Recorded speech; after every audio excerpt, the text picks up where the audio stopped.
Hello and welcome to my channel, I Win to Lose Gaming. Have you been wondering how your favorite shielder stacks up in comparison to the other shielders? Well, in this video, we'll be comparing the durability and utility that each shielder can provide in the first ever Shield Showdown.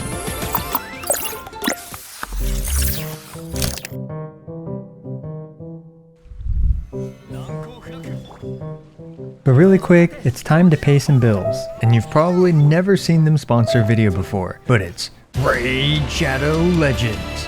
Raid Shadow Legends has millions of players and is available on both mobile and PC. Destroy that link in the description below or scan the QR code on your screen right now to get started with Raid. Let's talk about the epic boss fight against Sylvania. Sylvania was betrayed by the elves of Aravia. After that, Sylvania became all emo and grew 20 times the normal size of a regular elf to become a boss fight. Sylvania spams healing abilities like no tomorrow, so the trick is to use champions that can block healing abilities. But then Sylvania blocks abilities that can block healing abilities. So to counter that, you need to bring a champion that can block abilities that block abilities that block healing abilities. Everyone knows that. And did you know, the fastest way to level up your champions is through farming the campaign. You can grind loads of EXP and silver all at the same time. And this month, there are a bunch of awesome new champions, and the brand new Guardian Ring that changes everything. And at the start of December, Raid's releasing one of its biggest, most anticipated features ever, Rolling Heads. If you want to get a huge head start in Raid, all you have to do is hit the link in the description or scan the QR code right here. New players will get an epic hero, Chinoru,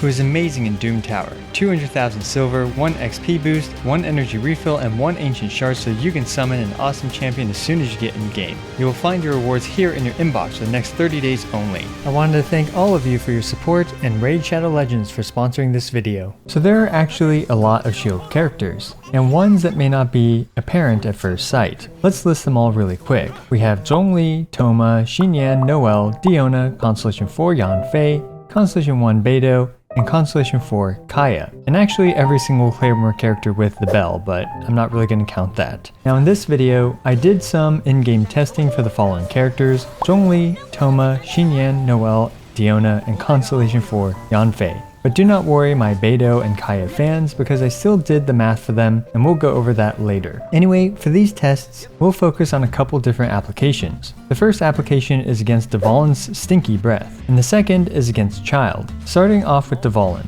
Dvalin's poor oral hygiene and bad breath attack is one of the most consistent and reliable forms of damage to take in the entire game. It is also strong enough to punch through shields. Everyone's favorite CEO of GEO will be our poor volunteer today, and he will be inhaling Dvalin's bad breath for all of us to see how strong his cohort's shields are. Dvalin's breath ticks a total of 24 times, and each tick does 3026 damage to my Zhongli for a total of 72,624 damage to our poor Geo Granddaddy. The main goal of the shielders is to see if they can keep Zhongli alive through Dvalin's breath attack with a single use of their shield abilities.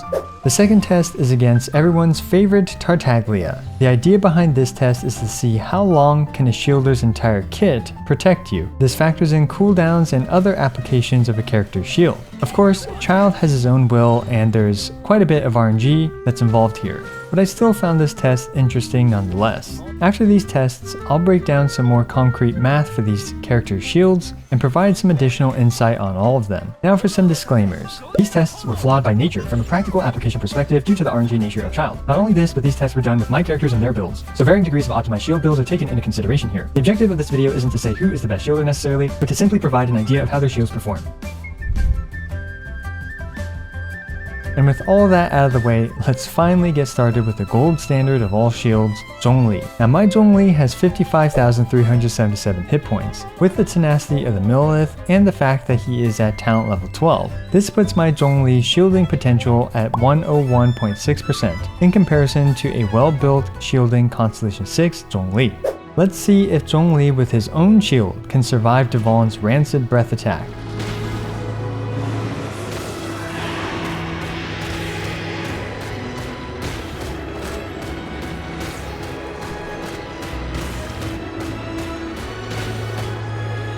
After bathing in who knows what Dvalin eats every day, Zhongli with his own shield survived with 25,926 hit points. A very impressive first attempt at survival by the CEO of GEO. Next, we'll go and visit the local out-of-place Sneznaya man Child. Well, this appears to be one of the reasons why Zhongli isn't afraid of Child. Thanks to a combination of his comically broken shield and his Constellation 6 healing him, Zhongli doesn't even need the tenacity buff or his meteor to reapply his shield in order to survive everything the Sneznaya man throws at him. Now I see why Child pays for Zhongli's stuff.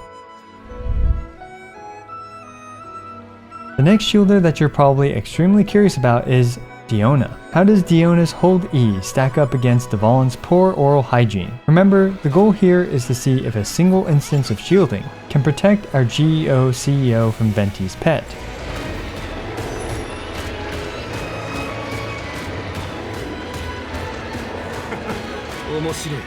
And sadly, no. R.I.P. Zhongli. Looks like a single cast of Diona's Hold E wasn't enough to keep Zhongli alive. But what about against Child? Remember, here against Child we are testing a character's entire kit. By using Diona's burst to provide healing to Zhongli as well as her shield, even with unoptimal rotations, Diona was able to sustain her kit for an entire 53 seconds against Child. Now this may seem paltry in comparison to the seemingly infinite duration of Zhongli's own kit, but we'll have to see how Diona's kit compares to the other shielders. And who else could be the perfect shielder to segue to besides Xinyan? Yeah, I know you probably forgot about her, but wait, before you skip this part of the video to see how the other shielders perform, I do think Xinyan deserves some pity attention. Xinyan's burst allows for her to instantly cast a level 3 shield of hers. And with this level 3 shield of hers, can she keep Mr. Zhongli alive?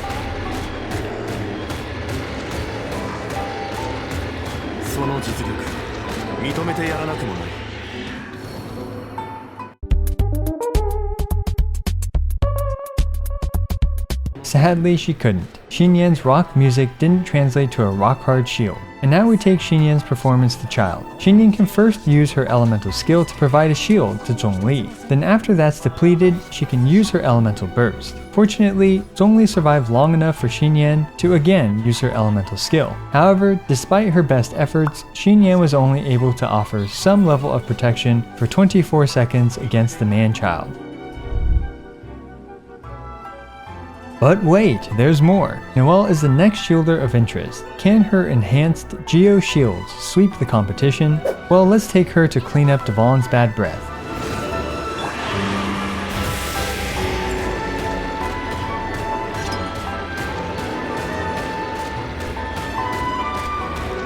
Zhongli was finally able to survive Dvalin's bad breath thanks to a combination of Noelle's elemental skill and her first passive, which protects the on-field character with another shield if the character drops under 20% HP. As an added bonus, her passive 1 shield is still around after the entirety of Dvalin's bad breath attack. But can the Knight of Favonius' residential maid do just as well against Child?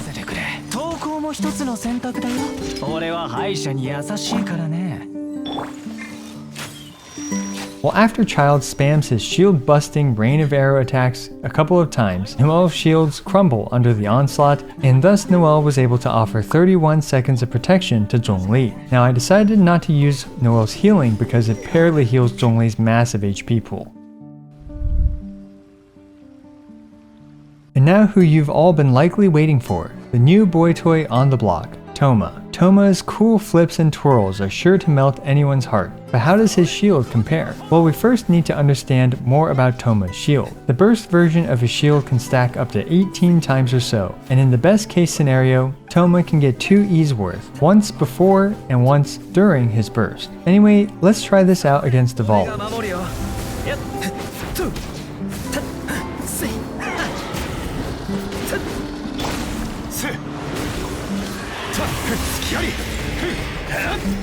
By pre-building some stacks prior to Dvalin landing and breathing on us, Zhongli managed to survive with the second highest amount of health yet, of 17,453 hit points. This is quite impressive given my Thoma's low shield potential in comparison to most of my other characters. Well, you won't always have Thoma's burst available, so let's see how his elemental skill alone does. Sadly, Zhongli wasn't able to survive at all. R.I.P. Morax, but for real this time. Anyway, next is time to see how Thoma's shield stacks against Child. By looking like a clown and attacking the air to build stacks, Toma's shield looks to be offering consistent, light protection against Child's attacks. However, once Child busts out his shield-busting rain of arrows, Toma's shield was put out in 29 seconds.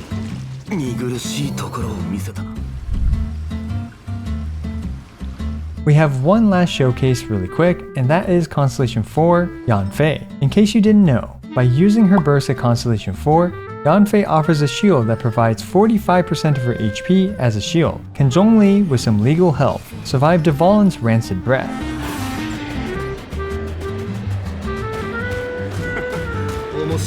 842 health. Looks like Zhongli was barely able to survive by a hair's breadth. And against Child, well, due to the lack of any ability to reasonably reapply it, Yanfei's shield had the book thrown at it in just 6 measly seconds, the worst performance by far. So here are all the results of these highly flawed and unoptimized tests. It's to no one's surprise that Zhongli's massive shield is the uncontested champion of these showcases, but in all honesty, Toma's shield wasn't too far behind, at least while Toma had his burst available. Without his burst though, Toma's shield is the flimsiest on this entire list, barring Diona's tap E, but Diona of course can always use her hold E. I also found Noelle interesting, as her passive one is a rather robust shield, and it's a nice get out of jail free card. Now Diona's shield wasn't all that great with a single use of it, but combined with the standard sacrificial bow build on her and her healing, Diona became the second best character for sustained support on this entire list against Child. And that brings me to criticize my own methodology. All the characters, except for the polearm characters, could have used these sacrificial weapons to apply more shields against Child. And that's the problem with this methodology. There's so many different ways to build a shield character, and on top of that there's a lot of RNG with Child's AI. And that leads us to the next and most important part of this video. All of the shield characters in this game have their own role and place. They all offer a different variety of potential benefits to your team. Zhongli offers the most robust shield with 100% uptime, petrification, and 20% attack via the tenacity of the Millilith. Meanwhile, a shielder like Diona offers a ton of cryoparticles, healing, cryoresonance, and 200 elemental mastery when she's at Constellation 6. And that brings us to some calculations for these shielders. Looking at these two lists, with the first one being mostly Constellation 0 shielders, and the other list being, I guess, whaled shielders, the theory crafted numbers on the shield strength pretty accurately match up with the in-game test results. Now of course these calculations don't account for cooldown, burst availability, and some other stuff.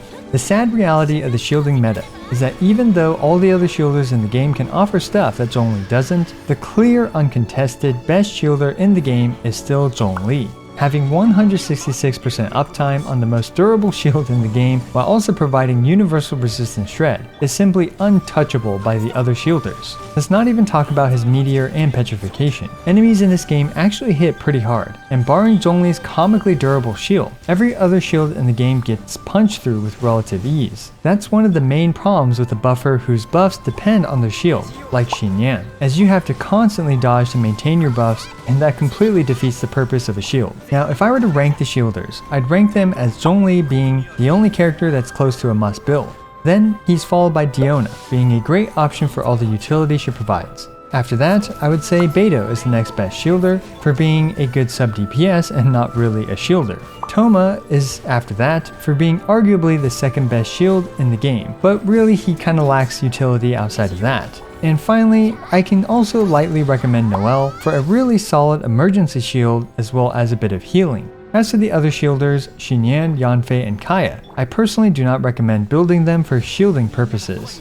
So there you go, my analysis and highly flawed testing of the shields in Genshin Impact. Oh, and don't worry, I know I forgot to talk about Crystallize, but maybe next time. Also, I regularly make Genshin Impact videos ranging from Caesar showcases, DPS showdowns, guide videos, and more. So be sure to smash that subscribe button as it's the best and easiest way for you to support my work. Also, don't forget to like the video and leave a comment for the YouTube algorithm. As always, I appreciate every single one of you. This is I Went to Lose, signing out.